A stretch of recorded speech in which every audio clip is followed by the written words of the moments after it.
Welcome two processor market. शुरुआत करते हैं निफ्टी से। निफ्टी आज गैप अप ओपन हुआ और कुछ मिनटों तक वहीं पर कंसोलिडेट करता रहा। वहाँ पे कंसोलिडेट करने के बाद उसने ब्रेकआउट दिया और वो ऊपर की तरफ भागा। 2318 का इसने हाई बनाया और वो हाई बनाने के 2-3 ही कैंडल में उसने अपना 50% रिट्रेस कर दिया सेम डे। बैंक निफ्टी के साथ भी यही हुआ, लेकिन बैंक निफ्टी कुछ ज़्यादा ही गैप अप ओपन हो गया और जहाँ से गैप अप ओपन हुआ वहीं से वो सीधा ऊपर की ओर भागा है। 49245 का इसने हाई बनाया और उसके बाद वो 2-3 कैंडल में ही 50% डाउन आ गया। ये वो सेक्टर है जो पॉजिटिव के साथ बंद हुए। निफ्टी रियलिटी 2.16% अप रहा। फिन निफ्टी 1.88% अप था। निफ्टी पीओसी बैंक भी ऊपर रहा 1.70% और बैंक निफ्टी भी 1.66% अप रहा। निफ्टी ऑटो 1.33% अप था। ये वो सेक्टर है जो डाउन थे। निफ्टी फार्मा 2.33% डाउन था। Health care 2.12%, small cap 250 1.82%, energy sector 1.39% down था। मीडिया 1.24 और पीएसई 1.20% डाउन था। सबसे पहले टॉपिक से शुरू करते हैं। आरबीआई ने मंडे को अनाउंस किया कि वो मनी मार्केट में 1.5 लाख करोड़ से ज़्यादा इंजेक्ट करेगा, जो पैंडेमिक के बाद का सबसे बड़ा मॉनेटरी ईजिंग मेजर है। यह स्टेप लिक्विडिटी शॉर्टफॉल को एड्रेस करने के लिए उठाए गए हैं, जो आरबीआई के डॉलर बेचकर रुपये को स्टेबलाइज करने का काम कर रहा। आरबीआई के एस्टिमेट के हिसाब से सेंट्रल बैंक ने अपने फॉरेक्स रिजर्व $50 बिलियन से ज़्यादा बेच दिए, क्योंकि एफआईआई इंडियन स्टॉक बेचना शुरू कर दिया। इस इंटरवन की वजह से short term interest rate tight हो गए और बोरोइंग कॉस्ट भी बढ़ गई। कुछ मार्केट पार्टिसिपेंट का मानना है कि यह एक्शन फरवरी में एक पॉसिबल रेपो रेट कट की तरफ इशारा करता है। आरबीआई के लिक्विडिटी इन्फ्यूजन प्लान में 3 मेजर मेजर्स हैं। पहला है government bond buyback. RBI 60,000 crore के बॉन्ड्स बायबैक करेगा, जो 3 हिस्सों में होगा, जनवरी 30 को, फरवरी 13 को और फरवरी 20 को। दूसरा है long term variable repo rate auction, जो फरवरी 7 को होगा और 50,000 करोड़ रुपए का होगा। ये 56 डेज तक चलेगा। तीसरा है US dollar rupee buy sell swap auction. RBI $5 billion का बाय और सेल स्वैप ऑक्शन करेगा, जिसका टेन्योर 6 महीने का होगा। इस स्वैप में आरबीआई डॉलर्स बोरो करेगा रूपी के एक्सचेंज में और उसका इंटरेस्ट कॉस्ट डिसाइड होगा स्वैप के एंड पर, डॉलर्स रिपर्चेस करने की प्राइस बेसिस पर। ये मेजर्स लिक्विडिटी इंप्रूव करने और बोरोइंग कॉस्ट कंट्रोल करने में काम आएंगी। इंजीनियरिंग और construction giant Larsen and Toubro यानी एलएनटी ने एक और बड़ा तीर मार दिया है। एलएनटी ने उज्बेकिस्तान में एक एआई अनेबल और सस्टेनेबल 10 मेगावाट डाटा सेंटर बनाने का ऑर्डर जीत लिया है, जिसका वैल्यू 2,500 करोड़ तक हो सकता है। ये न्यूज़ 28 जनवरी को सामने आई और इस प्रोजेक्ट के साथ एलएनटी अपना ग्लोबल प्रेजेंस और भी मजबूत कर रहा है। चलिए इस प्रोजेक्ट की पूरी डिटेल्स को समझते हैं। एलएनटी का बड़ा प्रोजेक्ट। एलएनटी उज्बेकिस्तान का पहला एआई अनेबल और सस्टेनेबल डेटा सेंटर बनाएगा, जो इंजीनियरिंग, प्रोक्यूरमेंट और कंस्ट्रक्शन रूट के थ्रू डिलीवर होगा। ये फैसिलिटी एडवांस एआई कैपेबिलिटीज़ के साथ आएंगी, जो इन्वायरमेंट को मिनिमल इम्पैक्ट देंगी और मैक्सिमम एनर्जी एफिशिएंसी इंश्योर करेंगी। कंपनी का विजन है। एलएनटी के एग्जीक्यूटिव कमेटी के मेंबर और सीएमडी के एडवाइजर वी सतीश ने कहा, एलएनटी का बिल्डिंग्स एंड फैक्ट्रीज वर्टिकल इस प्रोजेक्ट को एग्जीक्यूट करेगा, जो एलएनटी की कॉम्प्लेक्स और यूनिक प्रोजेक्ट को सक्सेसफुल हैंडल करने की कैपेबिलिटीज़ को दिखाता है। ये डेटा सेंटर ना सिर्फ एडवांस होगा, बल्कि रोबोस्ट सिक्योरिटी मेजर्स के साथ सेंसिटिव डाटा को इम्पैक्ट करेगा। ये रीजन में नए स्टैंडर्ड सेट करेगा डेटा सेंटर इंफ्रास्ट्रक्चर के लिए। डेटा सेक्टर बिजनेस में एलएनटी की ग्रोथ। एलएनटी पहले ही डेटा सेंटर बिजनेस में एग्रेसिवली एक्सपेंड कर रहा है। चेन्नई में 12 मेगावाट का डेटा सेंटर टेस्टिंग फेज में है और जल्द ही कमीशन होने वाला है। फ्यूचर्स प्लान में चेन्नई डेटा सेंटर को 30 मेगावाट तक स्केल अप करने का है और नवी मुंबई और बेंगलुरु में नए डेटा सेंटर सेटअप करने का प्लान है। एलएनटी के ऑर्डर्स बुक्स। FY25 के सेकेंड हाफ में एलएनटी के टोटल इंफ्रास्ट्रक्चर ऑर्डर्स 5.42 ट्रिलियन तक है। इसका डोमेस्टिक ऑर्डर 4.13 ट्रिलियन का है, इंटरनेशनल ऑर्डर 2.05 ट्रिलियन का है, जिसमें से भी 85% मिडिल ईस्ट से है और बाकी दुनिया के अदर कंट्रीज से।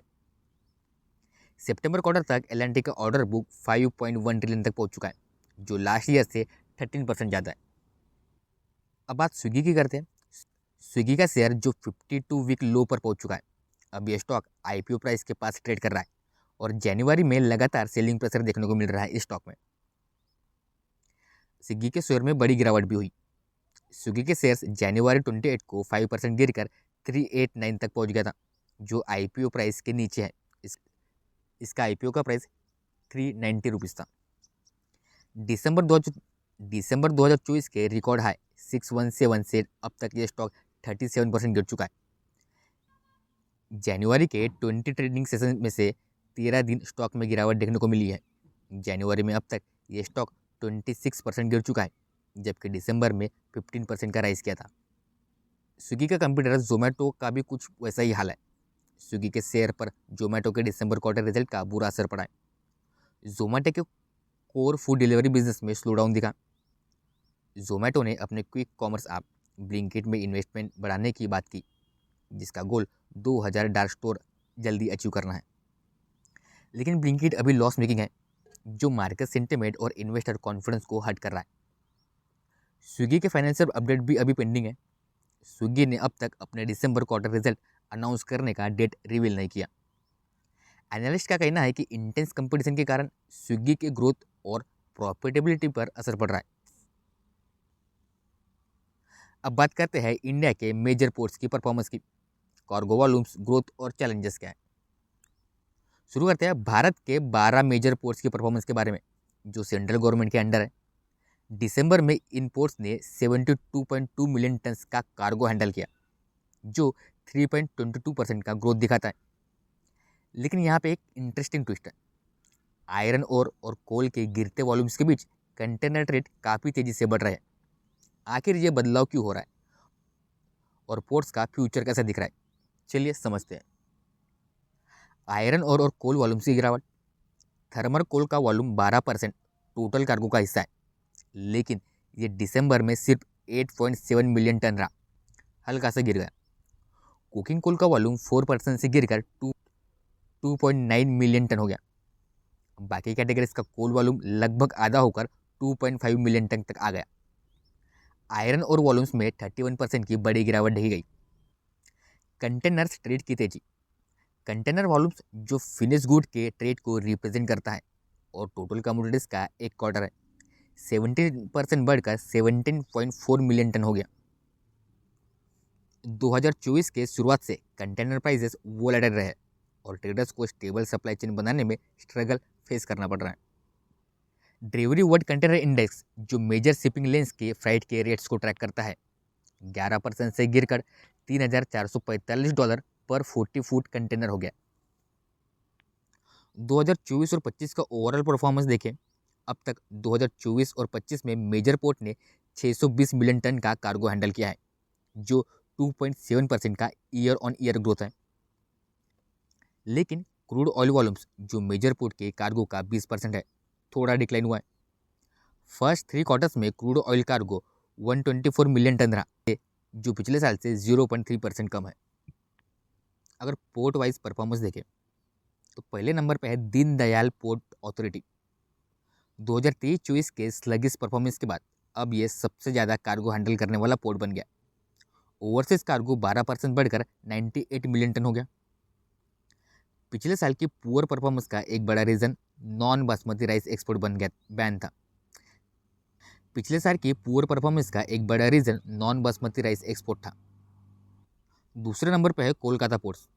कार्गो वॉल्यूम्स 12% से गिरकर 44 मिलियन टन तक आ गए, जिसमें ओवरसीज कार्गो में 13% की गिरावट हुई।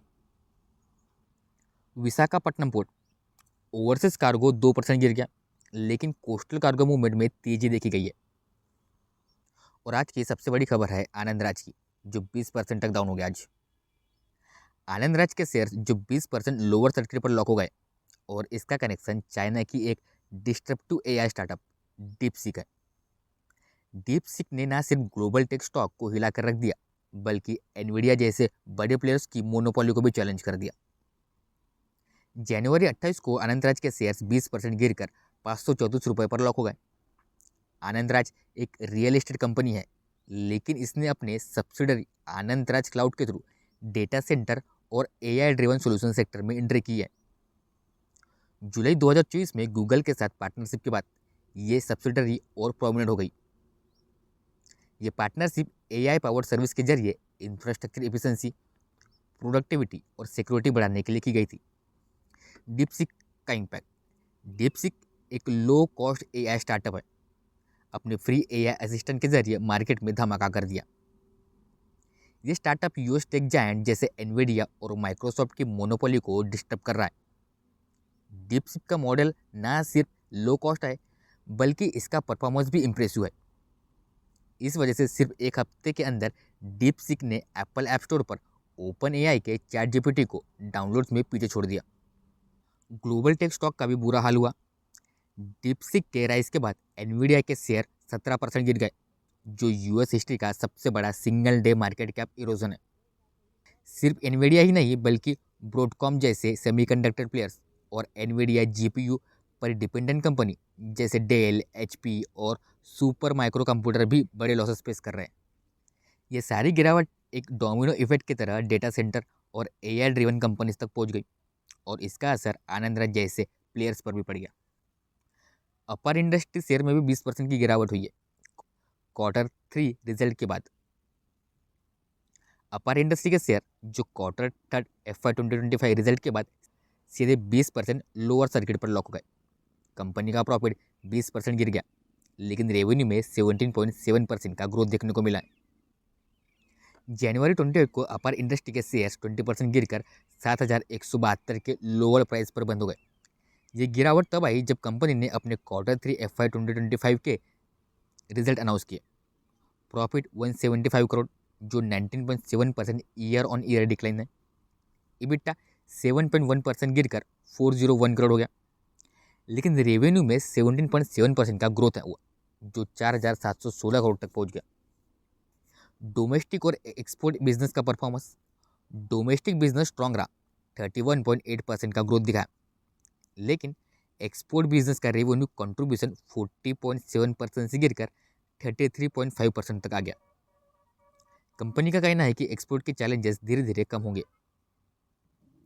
और अगर हम सेगमेंट वाइज एनालिस करें तो कंडक्टर सेगमेंट रेवेन्यू 23.4% बढ़ा और वॉल्यूम्स में 19% का ग्रोथ हुआ। Q3 का ऑर्डर बुक स्ट्रॉन्ग रहा, 7,601 करोड़। सेकंड है केबल सॉल्यूशन सेगमेंट। इस सेगमेंट ने 37% का ईयर ऑन ईयर ग्रोथ दिखाया और डोमेस्टिक रेवेन्यू 3.4% बढ़ा।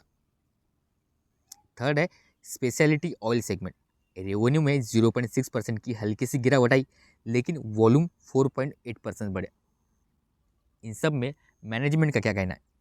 कुशल N Desai, chairman and MD of Apar Industry ने कहा, रेवेन्यू ग्रोथ हेल्दी रहा है और इंफ्रास्ट्रक्चर कैपेक्स की वजह से डोमेस्टिक ग्रोथ स्ट्रांग रहने की उम्मीद है।